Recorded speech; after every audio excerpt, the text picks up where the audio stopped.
Since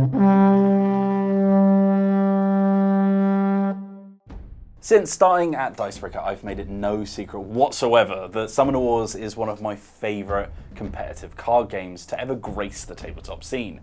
I've talked near endlessly about how great of a system it is, how to my dismay it was effectively discontinued, and how desperate I was to see it return with a brand spanking new edition or reprint to get it back into mine and everyone else's hands. Well, guess what, baby? Out right now from the newly independent studio Plaid Hat Games is a stunning new second edition of the first game they ever released, featuring brand new art, reworked factions, a revised rule set. So this should theoretically be an easy review, right? It's the same game, but newer and better. Well, let's find out, shall we?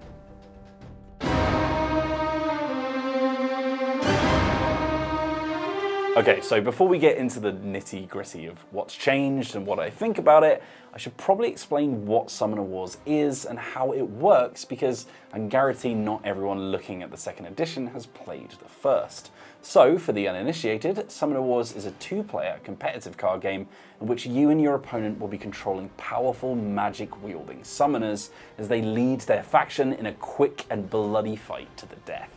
The goal of the game is simple: reduce your enemy's summoner to 0 health and you win. The path to get there, though, will require all the card combos and tactical mastery that you can muster.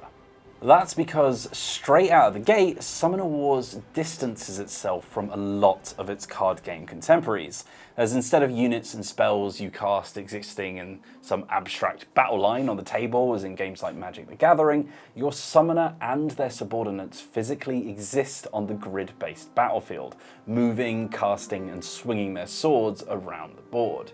You'll not just have to use the right cards at the right time, but also learn to form shield walls and flank, fire on your foes from range, and pick the best place to drop your powerful spells in a far more spatial and tactical battle of wits.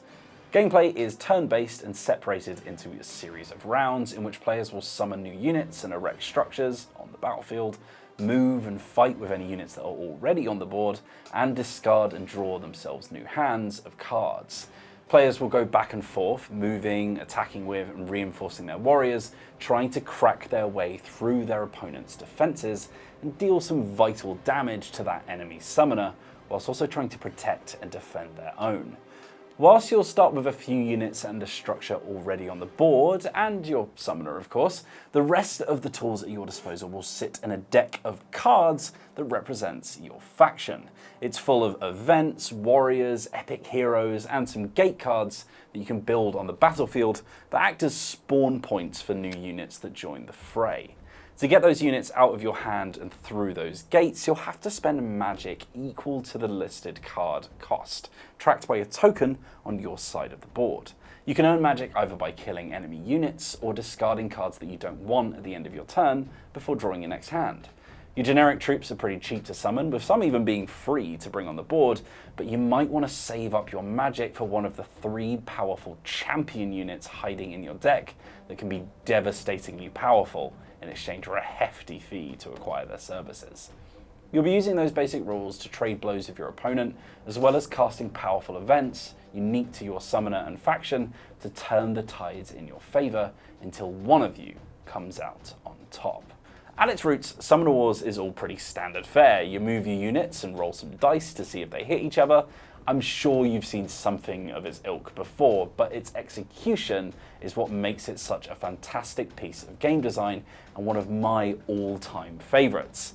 You'll find when flicking through the cards in your deck that all of the factions at your disposal break those familiar rules in their own unique way.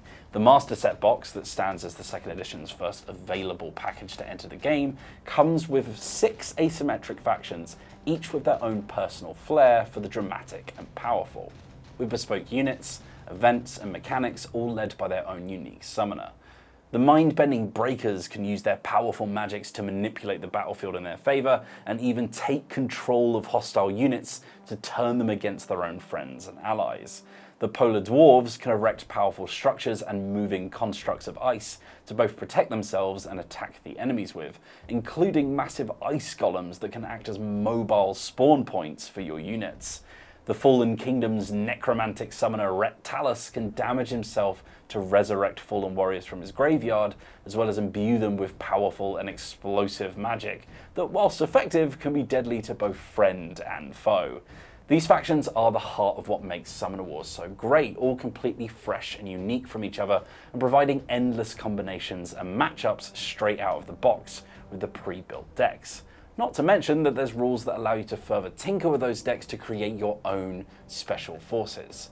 It's a slick and Moorish card game that provides a really interesting tactical puzzle without needing to write a small novel on each card to make it interesting. Yes, I am talking about Magic's new Strixhaven set. Summoner Wars creates a rigid rule set and then delights in breaking it, rather than further complicating it to build its interesting card effects. Units, for example, can't move through other cards, except some units have trample and can pass through common units, dealing damage to them as they do so. Units also can't move more than 2 spaces each turn, except for units that have charge and can move up to 4 spaces in a straight line, dealing extra damage to those they attack when they get there. And those are just the most basic ones. Some units will explode when they die. Some spells allow you to move buildings and hit people in the face with them. There's always an interesting effect on each card that you draw that can change the tide of battle. And that shifting power struggle between each side is what makes it such a fun and frenetic tactical battler. If the first edition of the game is anything to go by, then expect there to be plenty of post-launch support for Summoner Wars as well, with new pre-built decks and starter sets to either play with or mine for cards that you like. Touting itself as an expandable card game rather than a collectible card game means avoiding all the gross booster packs and rare cards that go for hundreds and thousands of dollars online because of an artificial scarcity that some companies build into their game. Yes, I am once again talking about Magic the Gathering. The original game saw a hell of a lot of different decks to play with, including new factions, mercenary packs that were basically full of units that you could use in any deck, and also big boxes like the Allegiance box that contained 6 mashup decks containing units with 2 different factions melded together. What that means for the consumer is that you know exactly what you're buying whenever you pick up something supplementary for the game, either because you want to play with the deck that you're buying, or just because you want some of the cards inside of it for deck building. In general, extra decks for the first edition tended to be pretty cheap. I could usually find ones for under like $10 if it wasn't low in stock, which is about £7. So expanding your set of factions shouldn't run too expensive as long as you're not obsessed with collecting every single card in existence. If you're grabbing the master set that I've got here though, there's 6 factions in there ready to play from the get-go, which is like 15 different matchups, so there's plenty of action to witness before you start getting tired of what's in the base set. But we've talked a lot about the first edition of the game, which is all well and good, but we should probably discuss some of the new features and changes that come with this lovely fresh start that Plaid Hat have made for Summoner Wars. And there's a lot of good stuff that should tempt those that have already played with the previous cards, and some things that those new to the series will massively appreciate. Let's start with my absolute favourite new addition, which is the digital online support that's now available for anyone who wants to either play online or just try out the game. In fact, if you're watching this and you're intrigued but want to give it a go for yourself, there's a demo version of the game where you can play with 2 of the base factions, that's the Cave Goblins and the Breakers, against either a friend or the AI, that's completely free and available to play from the link that I've popped in the description of this video. As well as just working as a good demo to try out the game with though, it's also a fully fledged online version of the game that you can buy into in a few different ways. For $2.95 a month, you can have full access to every single faction that currently exists in the game to play with at your leisure against a pretty decent AI or against friends and foes online with private and matchmaking games. There's discounts for yearly subscriptions, and you can also do something which I've not seen before, which is sign up to a $30 per release subscription, which will give you both a copy of the physical box and digital versions of every faction pack to come until you cancel.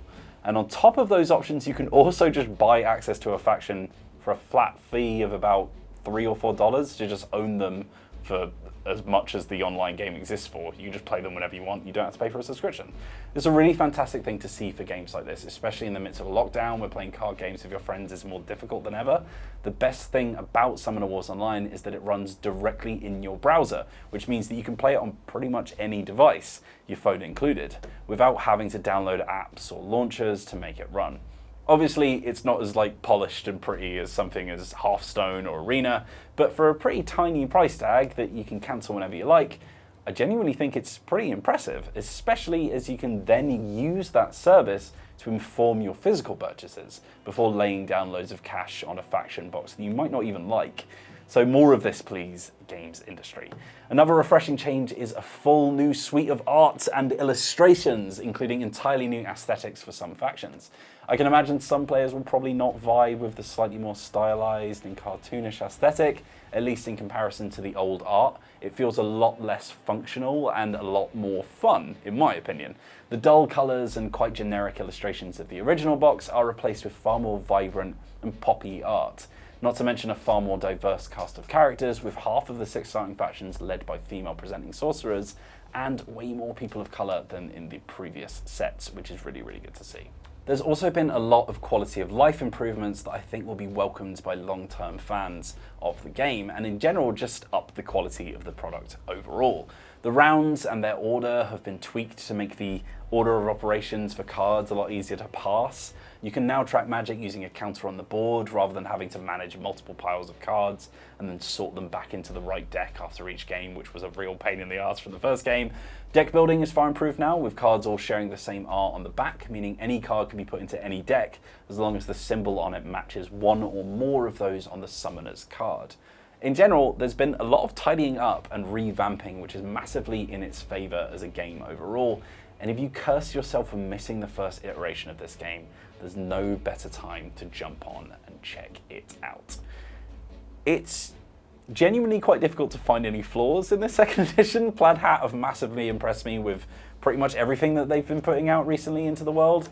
And as soon as they announced a second edition of one of my favorite ever games, I knew I had to get my hands on it.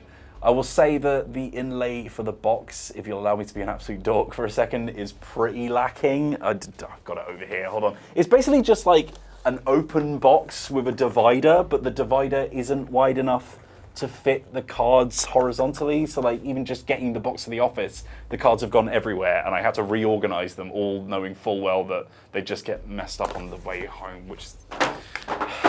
But at least there's plenty of room to add expansions into the main box itself. I will also say that the review copy that we were sent with came with very few damage tokens, which I believe was a production error that they're working on fixing. It definitely feels like I'm picking on small things here, but genuinely, I cannot recommend this game enough. It is the perfect 1v1 card game for anyone who loves tactical combat, reminiscent of games like XCOM, and lots of lovely thematic rules with a huge amount of replayability. I don't think I'll surprise you given how glowing this script has been when I say that I can thoroughly recommend Summoner Wars 2nd Edition. Just make sure that you buy the new box and not the old ones, because just make sure it's the 2nd Edition, because you might get the old game. Although I'm pretty sure they're pretty cheap right now if you want another way to test the waters. So yeah, go buy Summoner Wars 2nd Edition and then fight me on the online mode.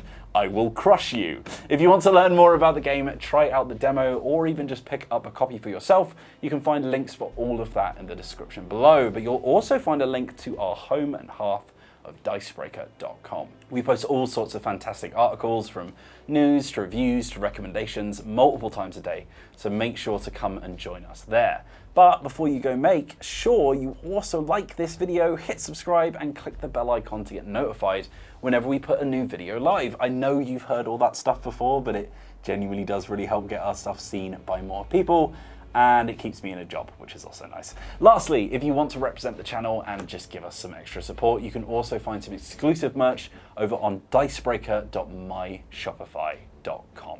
Thanks very much for watching. I hope to see you on the matchmaking list for Summoner Wars Online if you do get it. But until then, I hope you have a lovely day.